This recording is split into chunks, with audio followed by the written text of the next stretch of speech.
हमारे चैनल को सब्सक्राइब करें और बेल आइकन दबाएं।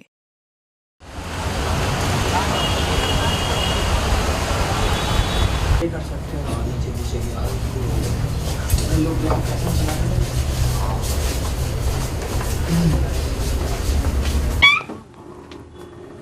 सर कबीर, फिर से जल्दी जाना है आज। 2 महीने भी कंप्लीट नहीं हुए तुम्हें यहाँ ज्वाइन किए हुए कबीर। हर तीसरे दिन हाफ डे ले रहे हो। सर हेल्थ सच में ठीक नहीं है। कभी तो इस कंपनी के हेल्थ का भी सोचो कबीर। तुम्हें एक स्पेसिफिक जॉब के लिए रिक्रूट किया गया है, वो पूरा नहीं होने पे नुकसान होता है। कभी डिप्रेशन की ट्रीटमेंट ली है?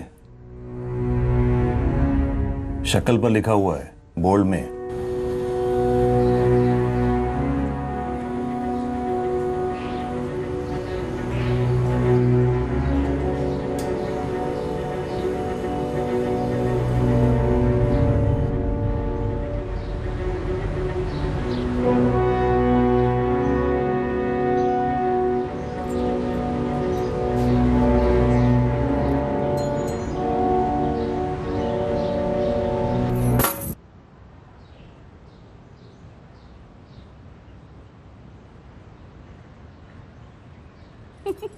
अरे देखो, झूठ मत बोलो, तुम्हारी यही आदत है और मुझे बताने के लिए बहाने ढूंढते। आओ, अरे क्या कर रहे हो? छोड़ो। अरे छोड़ो भी, क्या कर रहे हो? छोड़ो ना। अरे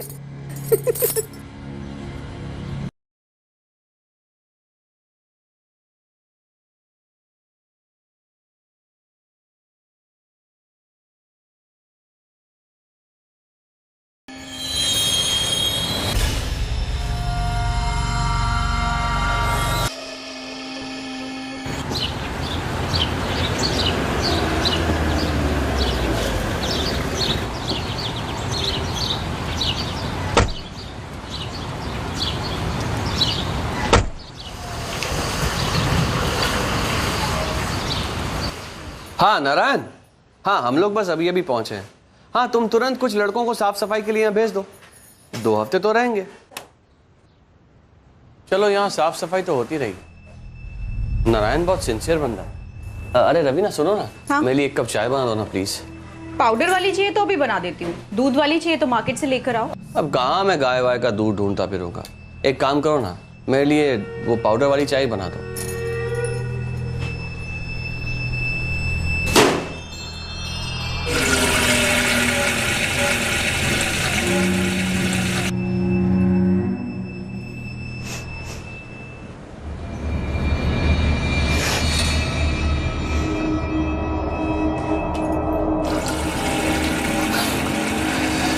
कितनी भयंकर बदबू है ये।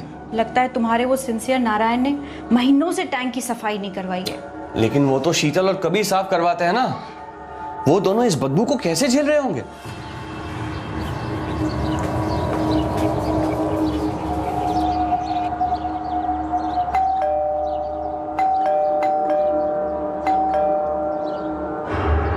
The number you have called is currently switched off.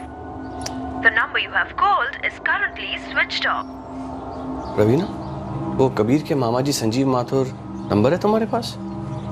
हाँ शायद होगा।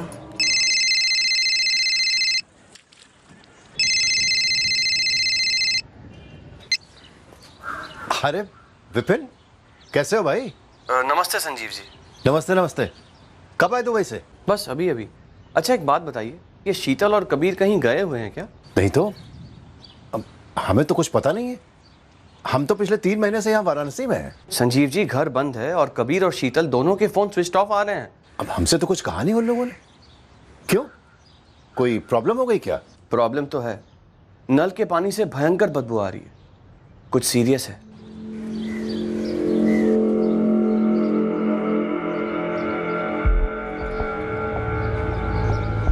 हम अभी अभी यहाँ आए हैं सीधे एयरपोर्ट से। हम दुबई में सेटल्ड हैं, साल में बस 2-3 हफ्ते के लिए ही यहाँ आते हैं। ये कबीर और उसकी वाइफ कहाँ सर्विस करते हैं, कुछ आइडिया है आपको? नो आइडिया सर, बस इतना पता है कि कबीर कहीं सेल्स में है। शीतल घर संभालती है, मुझे नहीं लगता वो कहीं सर्विस करती है।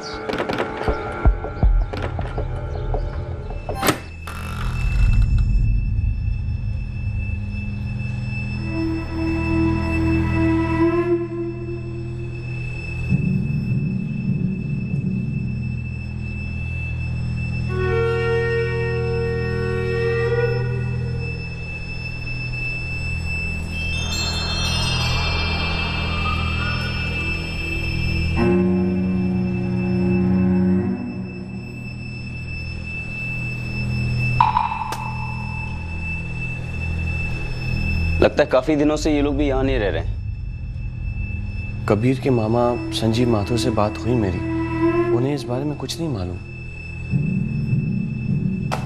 ये पानी की टंकी तक जाने का रास्ता कहाँ से? वो वहां से सर।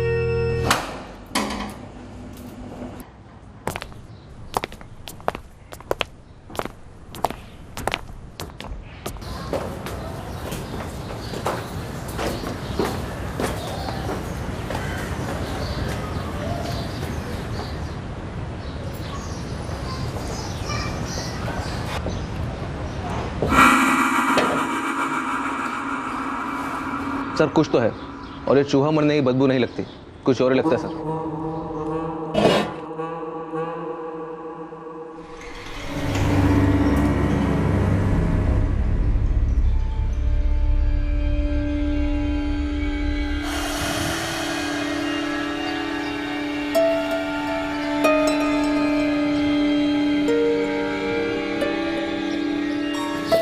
सर लाश लगती है, तैर रही है।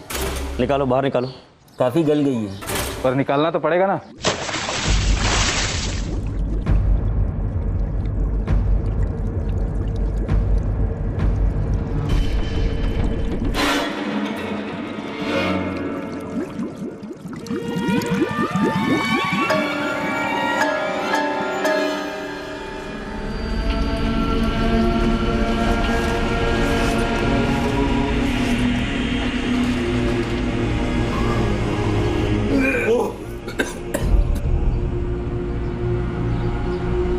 आदमी है या औरत पता नहीं चल रहा सर।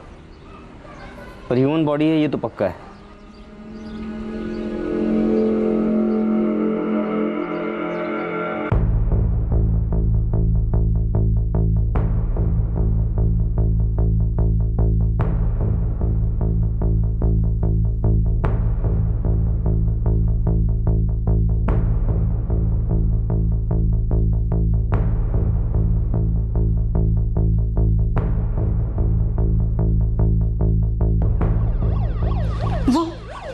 वो प्लास्टिक शीट में क्या लेके गए विपिन? बॉडी। बॉडी किसकी? पूरी तरह से डिकम्पोज हो चुकी थी रवीना। पुलिस कह रही है कि शीतल और कबीर के घर में सब कुछ ज्यों का त्यों है। उन दोनों के सारे पेपर्स, सारे डॉक्यूमेंट, सारी चीजें।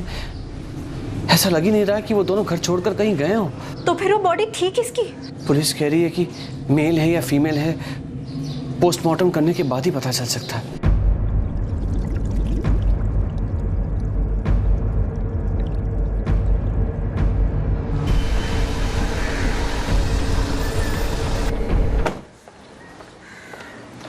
सर फर्स्ट फ्लोर वाला घर, पूरी कोठी सब चेक किया, दूसरी लाश कहीं नहीं मिली। पोस्टमार्टम टीम कह रही है कि कम से कम एक दिन और लगेगा ये आइडेंटिफाई होने में कि लाश मेल की है या फीमेल की।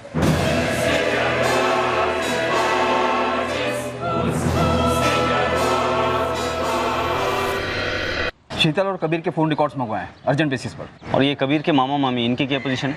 वाराणसी से रवाना हुए, कल सुबह तक पहुंच रहे हैं। तो पिछले 3 महीनों से आपके अपने भांजे कबीर से बात नहीं हुई, ना ही उसकी बीवी शीतल से। क्यों? कोई झगड़ा, कोई अनबन? ऐसी तो कोई बात नहीं थी।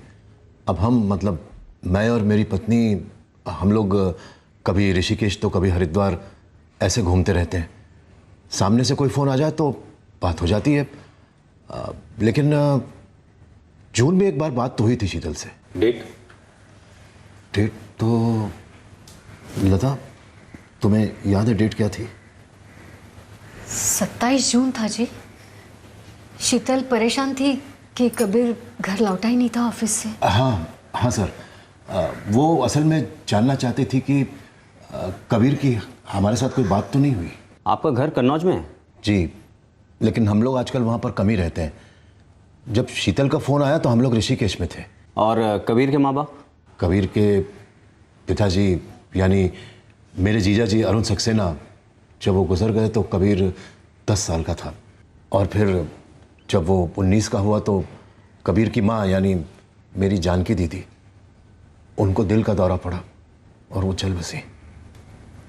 सर, हम ही ने कबीर को हमारे बेटे जैसा बड़ा किया है, हमारे अपने बेटे रोहन के साथ। अच्छा, 27 जून को जब कबीर घर नहीं लौटा तो फिर वापस कब आया? मुझे डिटेल तो नहीं पता, लेकिन शीतल बहुत परेशान थी। अरे नहीं रे शीतल, कबीर ने हमें फ़ोन नहीं किया, कई दिनों से फ़ोन नहीं किया है उसने। और ऐसे बिना बताए कहाँ चला जाएगा कबीर? बेटी मांजरा क्या है? कुछ समझ नहीं आ रहा मामी जी, आजकल बड़ी टेंशन में रहते हैं, कुछ बताते भी नहीं। अब देखिए कल ऐसे ऑफिस के लिए निकल गए बिना नाश्ता किए, उसके बाद शाम को घर तक नहीं लौटे। अब फोन पे फोन किए जा रही हो, एसएमएस भी किया, उनका फोन स्विच ऑफ आ रहा है, पता नहीं कहाँ है ये। बेटी कोई तो वजह होगी। पता होता तो आपको जरूर बताती ना मामी जी। उनकी क्या परेशानी है ये ना जानकर मैं और परेशान हो जाती हूँ। अब देखिए कैसे गायब हो गए वो। तो फिर ये कबीर लौटा कब? शीतल के फोन के अगले दिन तक तो नहीं लौटा था सर, वो बहुत परेशान थी। वो अब तक घर नहीं लौटे। मैंने पुलिस में मिसिंग कंप्लेंट भी दर्ज करवा दी। बात इतनी बढ़ गई कि पुलिस में कंप्लेंट करवानी पड़ी। और क्या चाह रहा है मेरे पास मामा जी? वो अब तक घर नहीं लौटे। कब तक ऐसे टेंशन में जीऊंगी? कब तक वेट करती रहूंगी कि अब उनका डिप्रेशन खत्म होगा और अब वो घर लौट के आएंगे? इंसान हूँ मामा जी, पत्नी हूँ कबीर की। तो फिर पुलिस ने कबीर को ढूंढ निकाला या वो खुद लौटा था? ये तो हमें मालूम नहीं सर। और आप लोग कहते हैं कि आपने उसको पाल पोस के अपने बेटे की तरह बड़ा किया था, और आपको अंदाजा तक नहीं है कि गायब होने के बाद उसके साथ क्या हुआ। हम लोग अपनी यात्रा पर निकल रहे थे, मैंने 1 हफ्ते बाद फोन लगाया था लेकिन लग ही नहीं रहा था। और आगे आपने जानने की भी कोशिश नहीं की कि माजरा क्या है? सर, कबीर के मामा संजीव के अनुसार जून के महीने में मिसिंग कंप्लेंट दर्ज की थी शीतल ने, और उनका घर हमारे थाने के अंडर आता है, पर हमारे थाने में कोई मिसिंग कंप्लेंट नहीं मिली सर इस कबीर सक्सेना को लेकर। पांडे, बाकी आसपास और दूर के थाने में भी फोन करो, कहीं और कंप्लेंट दर्ज करवाई होगी। नहीं भैया, वो दोनों तो कभी हमसे मिलने नहीं आए और ना ही हम कभी उनके घर गए मिलने। भैया हरीश की तो कभी फोन पर भी बात नहीं हुई उन दोनों से, ना कबीर से ना शीतल से। पुलिस कह रही है कि उनको जो लाश मिली है वो पक्का पता नहीं कि आदमी की है या औरत की। हे भगवान, इतना भयंकर! ये दोनों कबीर और शीतल जा कहाँ सकते हैं? भैया शीतल के मम्मी पापा से बात हुई? पुलिस को उनका नंबर दिया? हाँ दे दिया है, वो वहां भी बात कर रहे हैं।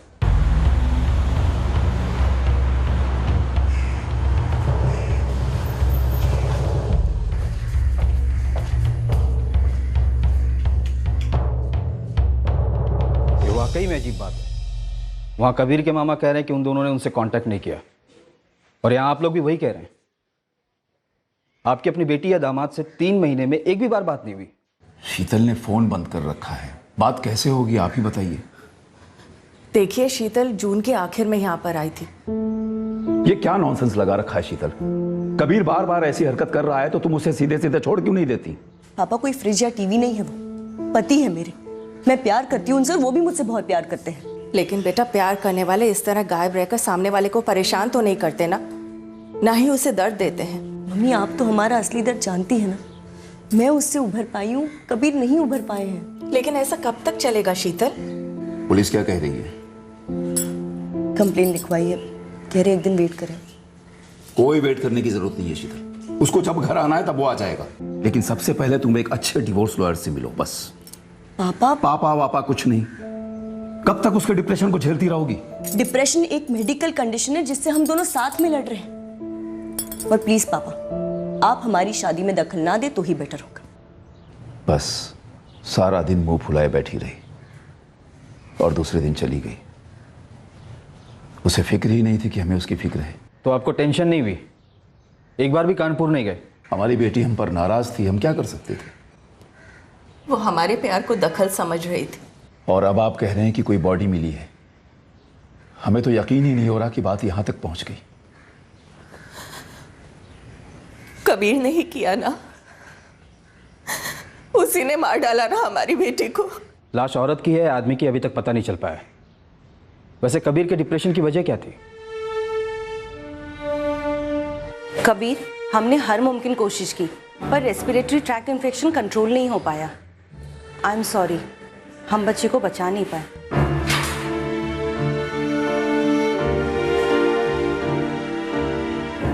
I am really sorry. Respiratory virus infection बहुत एक्यूट था, बच्चे का सिस्टम हैंडल नहीं कर सका कबीर। अब कहाँ क्या गलत जा रहा था, हम लोगों को तो कुछ समझ में नहीं आ रहा था। कभी कभार तो लगता था कि कबीर का कहीं कोई चक्कर तो नहीं। शीतल ने आपको बताया था कानपुर के कौन से पुलिस थाने में मिसिंग कंप्लेंट दर्ज की थी उसने? बताया तो सही आपको कि उसने हमसे कोई बात ही नहीं की। कबीर को छोड़ने का सुझाव शायद उसे चुभ गया था। हिंदनगर, रोहिणी बाग, बिस्मिलपाड़ा, तीनों पुलिस स्टेशन की सभी चौकी से चेक किया है। जून में कबीर की कोई मिसिंग कंप्लेंट दर्ज नहीं हुई। पूरे कानपुर के सारे थाने, सारी पुलिस चौकी चेक करो पांडे। मजाक है क्या? एक मिसिंग कंप्लेंट दर्ज होती है और उस पर कोई फॉलोअप नहीं होता है। अब हमारे हाथ में एक सड़ी हुई लाश लगी है, पता नहीं उस टाइम में कब से थी, किसकी लाश है, कैसे वहां पहुंची। मुझे वो मिसिंग कंप्लेंट और इन्वेस्टिगेटिंग ऑफिसर का नाम चाहिए तुरंत। साहब जी, मेरा लड़का लगातार 3 दिन गया था दूध देने के लिए। आखिरी बार 28 जून को गया था दूध का पैकेट रखने। अगले दिन जब 29 को गया तो देखा पैकेट वैसा वैसा रखा है, तो वो क्यों रखता? फोन नहीं किया कबीर या शीतल सक्सेना को? लगातार फोन बंद आ रहा था साहब। मेरा भी 1 महीने का पेपर बिल बाकी है साहब। 28 जून के बाद कभी मोहल्ले में दिखे ही नहीं। दिखे भी होंगे तो उतनी जल्दी पहचान ना पाऊंगा। दरअसल ज्यादातर लड़के होते हैं पेपर डालने वाले, हमें तो बस हिसाब किताब देखना होता है। आप ये पकड़ कर चल सकते हैं कि ये जो बॉडी है उस टैंक में जून से सड़ रही थी, इस हद तक गली हुई है। मेल है या फीमेल ये कंफर्म हुआ डॉक्टर? हाँ, मेल ही है। तो मतलब लाश कबीर सक्सेना की हो सकती है? उसका कोई ब्लड रिलेटिव है? हाँ, मामा मामी है, उनका एक बेटा है। कबीर की एक मौसी भी है। बाकी कबीर के माँ बाप बचपन में गुजर गए थे, तो ये इकलौता है। तो फिर तो डीएनए सैंपलिंग नहीं हो पाएगा। मौत कैसे हुई होगी डॉक्टर? गले की हड्डी टूटी थी, सो स्ट्रैंगुलेशन इन ऑल प्रोबेबिलिटी। हाँ, उनके फ्लैट की स्कैनिंग में भी कोई ब्लड सैंपल्स नहीं मिले हैं, तो हम भी यही अनुमान लगा के चल रहे थे कि स्ट्रैंगुलेशन ही हुआ होगा।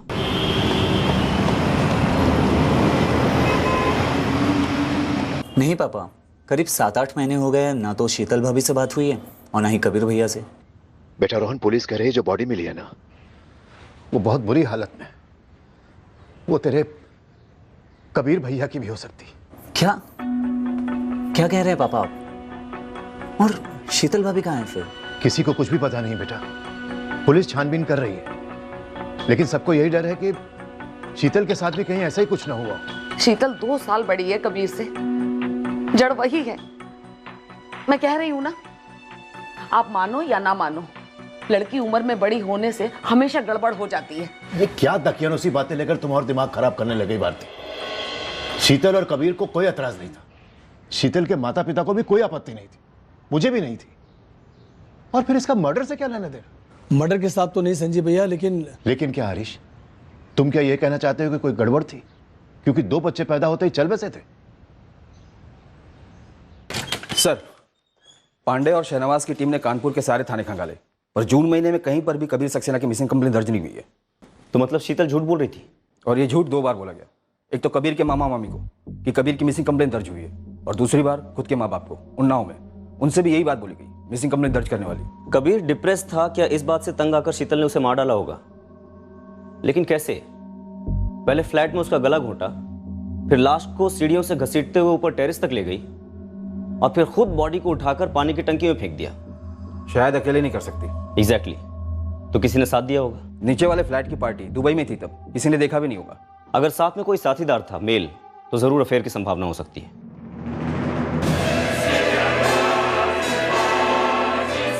खत्म कर दो इसे, या इसे, या दोनों को, या खुद को।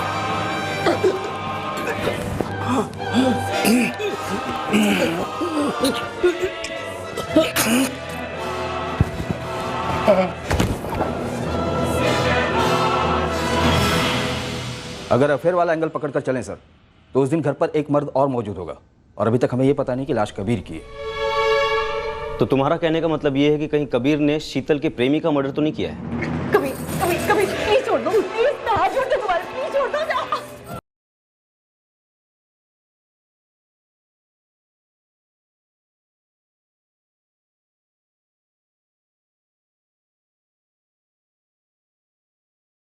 अगर ऐसा हुआ होगा तो फिर ये मिसिंग कंप्लेन वगैरह एक नाटक हो सकता है, कबीर और शीतल का रचा हुआ।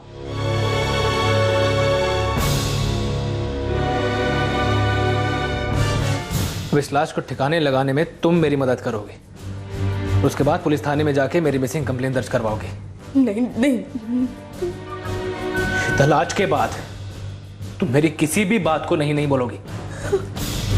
इस कत्ल में तुम भी बराबर की जिम्मेदार हो, समझी? सर, कहीं ऐसा तो नहीं कि मिसिंग वाली खबर सिर्फ दोनों फैमिलीज को गुमराह करने के लिए और एक तरीके से अश्योर करने के लिए बोली होगी? एक्चुअल में कंप्लेन हुई नहीं, लेकिन जो मारा गया है उसकी फैमिली ने तो असली कंप्लेंट दर्ज की होगी ना, और वो बंदा शीतल से कनेक्टेड होगा। नहीं ललित, ये एंगल बन भी रहा है या फिर हम जबरदस्ती फिट कर रहे हैं? सर कबीर के मामा से उसके ऑफिस का एड्रेस और नंबर मिल गया है, बाइक शोरूम है, मैं वहां जाकर बात करता हूँ। और ये कबीर और शीतल की फोन रिकॉर्ड्स आने वाले थे, उसका क्या हुआ? शाम तक पहुंचेंगे। हमने पूरे 3 महीने के कॉल रिकॉर्ड्स मंगवाए।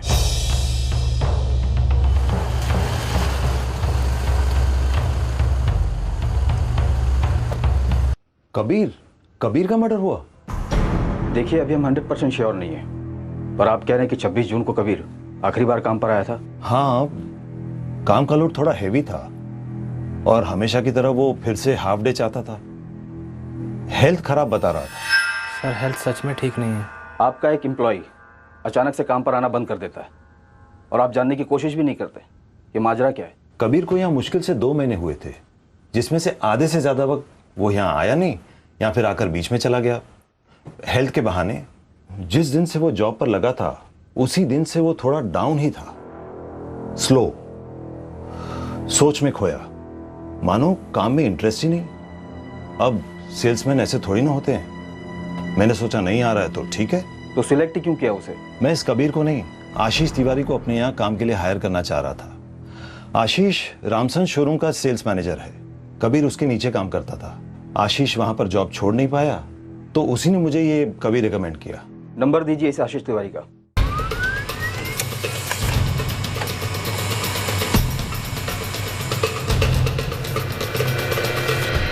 जी नहीं, शीतल हमारे किसी रिश्तेदार के यहाँ नहीं है।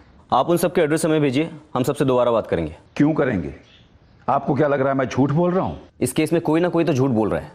अब वो कौन है और क्यों बोल रहा है इस बात का पता अभी तक नहीं चला है।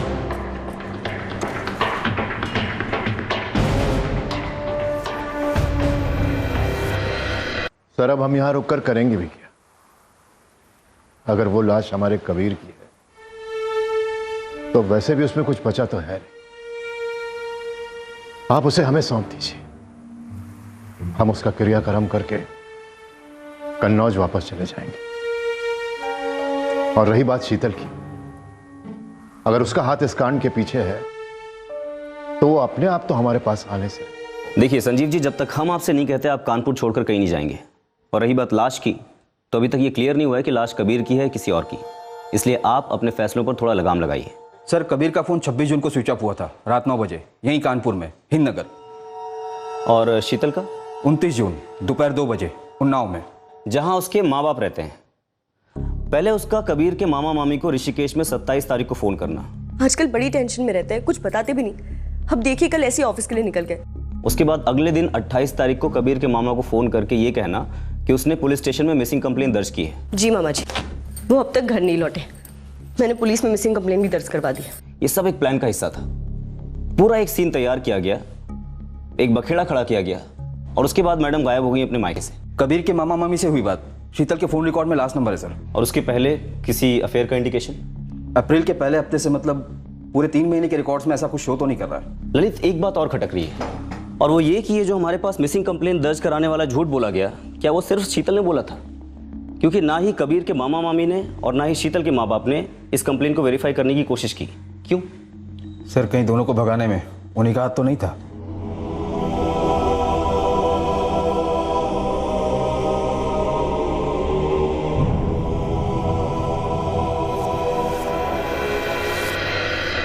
अगर मदद की भी है तो क्यों?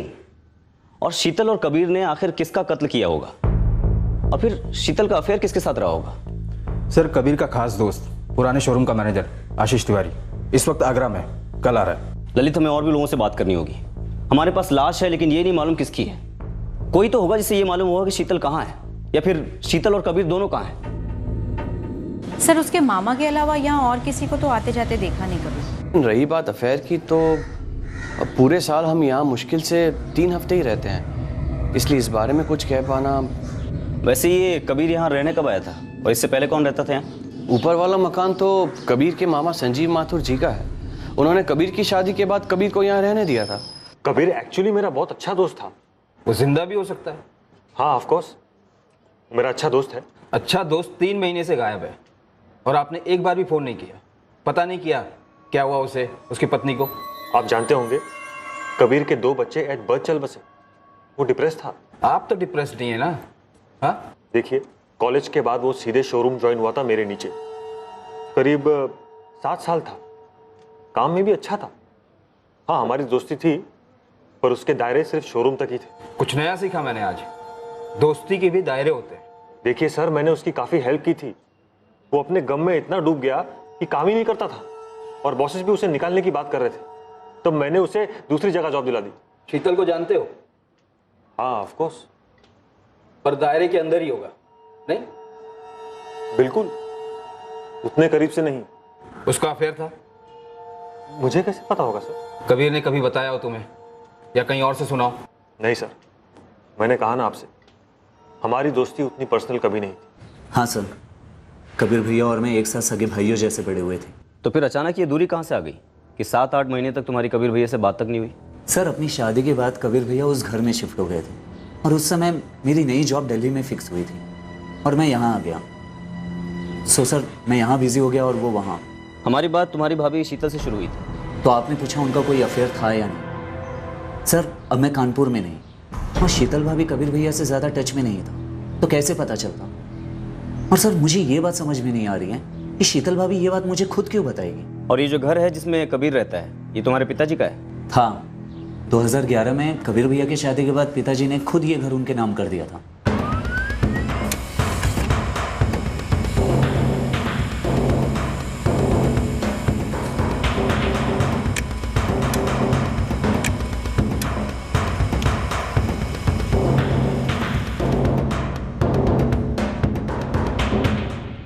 आप हमारे रोहन की तरफ इशारा कर रहे हैं? लाश अभी तक आइडेंटिफाई नहीं हुई है, लेकिन हमें शक है कि ये लाश आपके भांजे कबीर की हो सकती है। और ये मर्डर उस घर में हुआ है जो कभी आपका हुआ करता था, जिसे आपने अपने भांजे को गिफ्ट कर दिया था। वो भांजा किसी बेटे से कम नहीं है, मेरी बड़ी बहन का बेटा।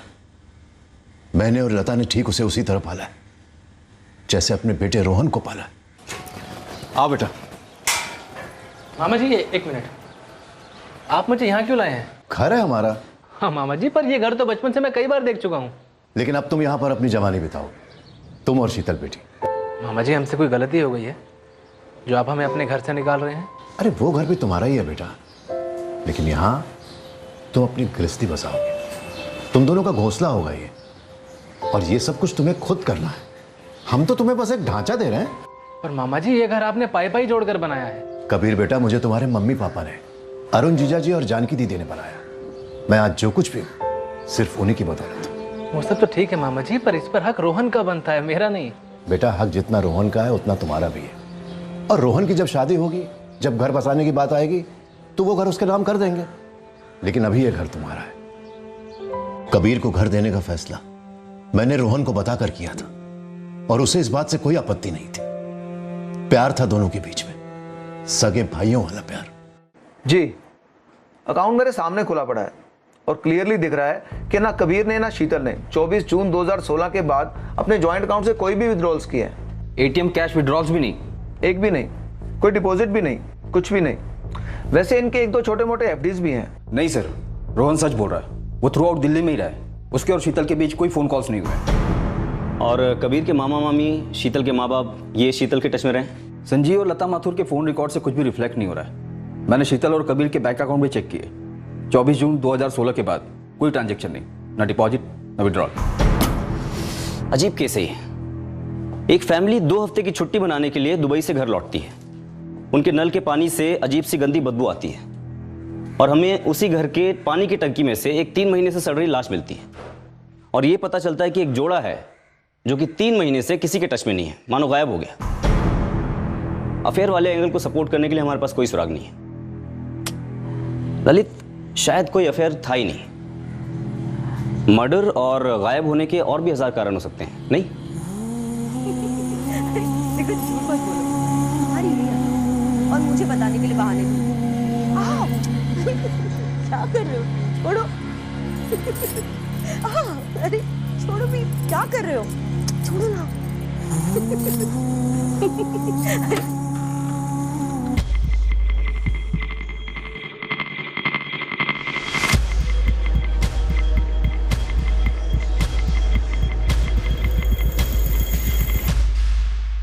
कहीं ऐसा तो नहीं कि शीतल ने ही कबीर को मार डाला हो? और फिर नाटक रचाओ कबीर के गायब होने का।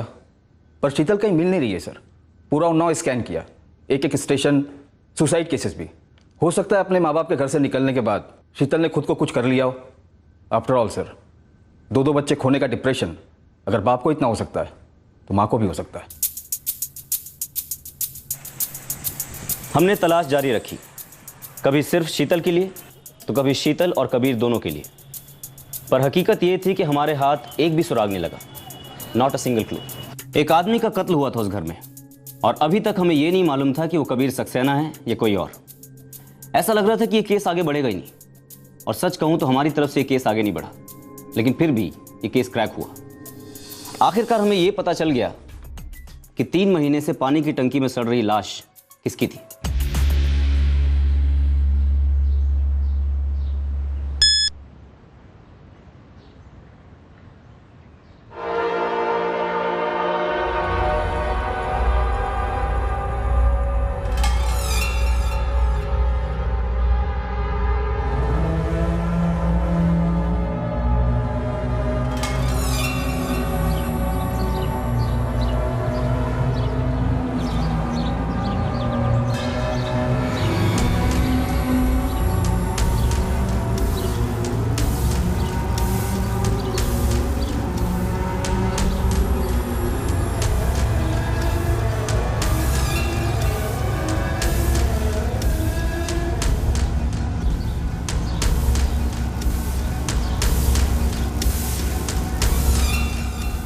मुझे नहीं लगता भारतीय हरीश जी को इसके बारे में कुछ पता है, वरना इतने दिनों में सच्चाई जरूर बताते। भारती, ये तुम्हारे संजीव भैया लता भाभी कुछ अलग किस्म की टेंशन में लग रहे हैं ना? मैंने भैया भाभी दोनों से अलग अलग पूछा है, दोनों कह रहे हैं कुछ नहीं है। पर भैया 2 दिन में 2 बार फतेहपुर हो आए हैं। बात क्या भारती?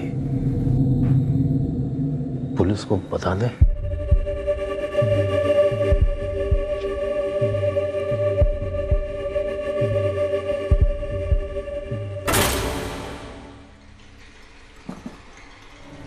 तो आपने शीतल को ढूंढ निकाला? जी, 2 दिन पहले मुझे एक हिंट मिला कि क्या हुआ होगा 3 महीने पहले। कैसा हिंट संजीव जी? वो मेरा एक भांजा है मयूर, उसी के फोन में शीतल का मैसेज आया और उसके मैसेज से लगकर शीतल की फोटो भी थी। कौन है भांजा मयूर, और अभी तक आपने उसका जिक्र क्यों नहीं किया? क्योंकि वो इसमें शामिल हो सकता है, ये मैं सपने में भी नहीं सोच सकता था। वो मेरी छोटी बहन है भारती, उसी का बेटा है। प्रणाम मामा जी। कैसे हो बेटा? मैं एकदम ठीक, आप लोग कैसे हैं? बस ठीक है हम भी। मयूर बाथरूम गया था फोन बाहर छोड़कर, मैं चाय पी रहा था जब एक मैसेज आया उसके फ़ोन पर। अचानक मेरी नज़र गई और देखा तस्वीर तो शीतल की है। मुझे पहले यकीन ही नहीं हुआ कि शीतल मयूर को मैसेज भेज रही है, तो मैंने सोचा कि मैं खुद पता लगाऊं माजरा क्या है। मयूर फतेहपुर में रहता है। मैंने अपनी बहन से बातों बातों में उसका एड्रेस लिया और बस पहुंच गया उसके पास।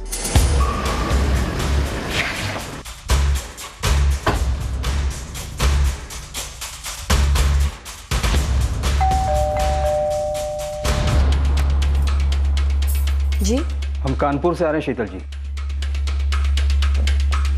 बोलिए, क्या काम है? आपसे और मयूर श्रीवास्तव जी से थोड़ी गुफ्तगू करनी है। कैसी गुफ्तगू? मर्डर की। हम जानना चाह रहे हैं कि आपके मर्डर की रेसिपी क्या थी। आप दोनों ने मिलकर आपके पति कबीर को कैसे मार डाला? सर, शीतल हाथ लग गई है, पर मयूर का फ़ोन स्विच ऑफ है। फतेहपुर पुलिस को खबर कर दी है कि उसके ऑफिस में चेक करें। कहीं इस मयूर को भनक तो नहीं लग गई कि हम उसको लेने आ रहे हैं? लग तो ऐसा ही रहा है। वैसे शीतल भी ऐन मौके पर हाथ में लगी। बैग पैकिंग चल रही थी घर में। चोर पुलिस के खेल में जब शीतल आउट हो गई तो ये मयूर कब तक खेलेगा हमारे साथ? लग तो ऐसा ही रहा है। वैसे शीतल भी ऐन मौके पर हाथ में लगी। बैग पैकिंग चल रही थी घर में। चोर पुलिस के खेल में जब शीतल आउट हो गई तो ये मयूर कब तक खेलेगा हमारे साथ? ये क्या भैया, ऐसा सवाल क्यों पूछ रहे हैं? क्योंकि भारती, मयूर और शीतल दोनों फतेहपुर में एक साथ रह रहे थे। ये क्या कह रहे हैं आप संजीव जी? हाँ हरीश, और पूरी संभावना है कि कबीर को मयूर और शीतल दोनों ने मिलकर मार डाला। क्या? आज सुबह मयूर का फोन आया था। मैंने उससे कहा कि आप फतेहपुर में थे। आपने मुझे नहीं बताया कि आप किस वजह से जा रहे हैं फतेहपुर। शीतल जी, मर्डर की साजिशों की शेल्फ लाइफ बहुत कम होती है, इसलिए शुरुआत से लेकर अब तक जो भी कहानी है बिना कुछ भी बदले सीधी तरह चुपचाप बताते जाइए।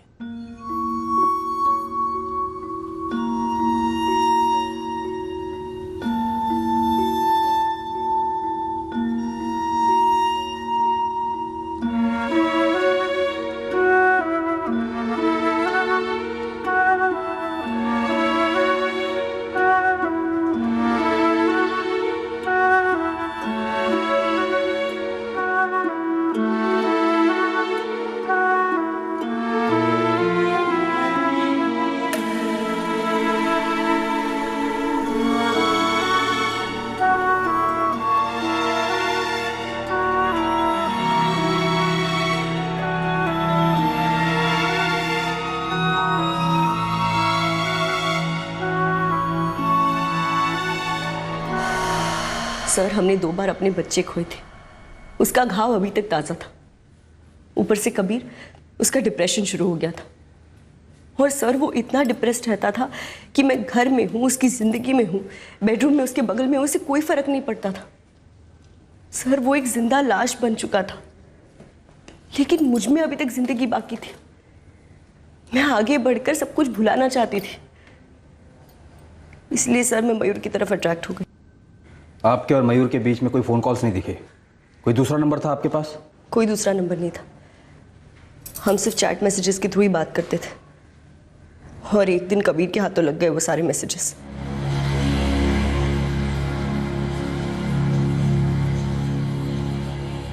I am really very sorry Kabir. वो मयूर भाई है तू मेरा, ऐसा करते हैं भाई। मैं जानता हूँ मुझसे गलती हुई है, फिर ऐसा नहीं होगा। फिर ऐसा कभी होगा भी नहीं। ये आज के बाद तू यहाँ दोबारा नहीं आएगा। निकल जा यहाँ से। कबीर तुम। शीतल, तुम तो बीच में बोलो ही मत। तुमने ना तो सिर्फ शर्म की सारी हदें पार की हैं, बल्कि तुमने मेरा भरोसा भी तोड़ा है। रिश्ते ना एकदम से बनते हैं और ना ही एकदम से तोड़े जाते हैं। मैं और मयूर एक दूसरे से अलग हो ही नहीं पाए, बाहर मिलने लगे छुप कर। लेकिन 26 जून की दोपहर को आप लोग घर पर मिले और कबीर उस दिन ऑफिस से जल्दी घर आ गया था और वो अपनी चाबी से दरवाजा खोलकर अंदर आया। सारी बात आउट ऑफ कंट्रोल चली गई थी उस दिन।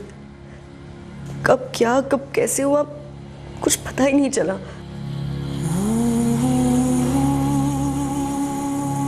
यहाँ मैं हमारे 2 खोए हुए बच्चों की याद को भुला नहीं पा रहा हूँ, और तुम हो कि अपने आप पे काबू नहीं रख पा रही हो। इंसान की जिंदगी में अगर कोई गम या दुख है तो क्या हमेशा के लिए वो सूख जाता है, सिकुड़ जाता है? मेरी भी अपनी कुछ जरूरतें हैं, कैसी पूरी करूं? क्या करूं अपनी इच्छाओं का? तुम्हारी तरह अपने ऊपर डिप्रेशन को बुलवा लूं, या फिर उसकी एक्टिंग करूं, या फिर लोगों से तरस की भीख मांगूं?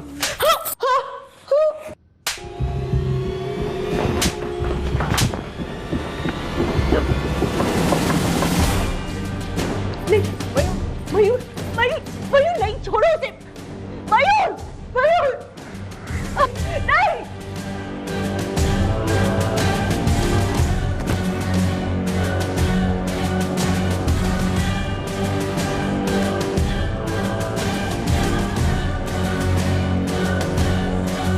उसको तुम पे हाथ नहीं उठाना चाहिए था शीतल, मुझसे बर्दाश्त नहीं हुआ।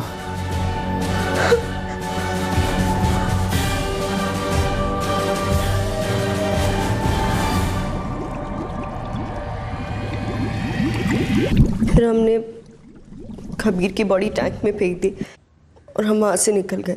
और फिर मिसिंग कंप्लेंट का झूठ बोला गया कबीर के मामा और अपने पेरेंट्स को। और 29 जून से फतेहपुर में मयूर के साथ रह रही थी। जी। ये मयूर कहाँ भाग गया है? वो सब मुझे नहीं पता। सुबह उसकी जब अपनी मम्मी से बात हुई थी तब उन्होंने बताया कि मामा जी फतेहपुर आए थे 2 बार।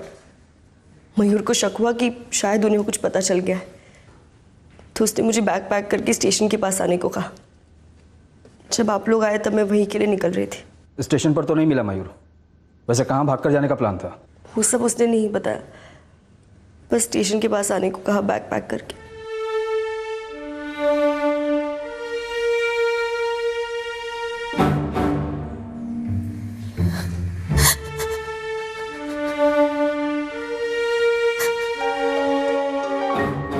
दोनों घर के ही लड़के थे।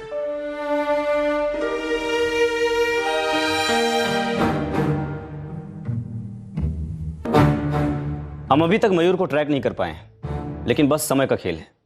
बहुत जल्द वो हमारे लॉकअप के अंदर होगा। दुनिया के हर कल्चर में जब आदमी और औरत शादी के बंधन में बनते हैं तो एक दूसरे के साथ वफादारी से रिश्ता निभाने की कस्में खाते हैं, और लगभग हर समाज में यही दस्तूर है। अक्सर हम और समाज मिलकर इस कमिटमेंट को पत्थर की लकीर बनाते हैं, ये भूलकर कि कमिटमेंट की नींव प्यार होता है, आपसी मर्जी होती है, मजबूरी कभी नहीं हो सकती। कहानियों में भले ही प्यार अमर होता हो, लेकिन असल जिंदगी में प्यार न सिर्फ कम हो सकता है बल्कि पूरी तरह खत्म भी हो सकता है। अब ऐसी शादी में फंसा हुआ कोई आदमी या औरत आखिर कब तक इस झूठ को जीता रहे? अगर जोड़े में से किसी एक को भी नए जगह पर आकर्षण हो रहा है, प्यार मिल रहा है, तो समझदारी इसी में है कि पुराने कमिटमेंट को गरिमापूर्ण तरीके से खारिज किया जाए और नए कमिटमेंट को एक मौका दिया जाए। प्रेम आखिरकार एक जज्बात है और ये इंसानी फितरत है कि कभी वो इस एहसास से जुड़ता है तो कभी इससे मुंह मोड़ता है। लेकिन बेवफाई का दर्द, आवेश, शौक, गुस्सा, ये सारे जज्बात मिलकर भी किसी की जान लेने के दर्द से कम ही होते हैं। For more updates, subscribe to our channel, click the show links and enjoy watching the videos.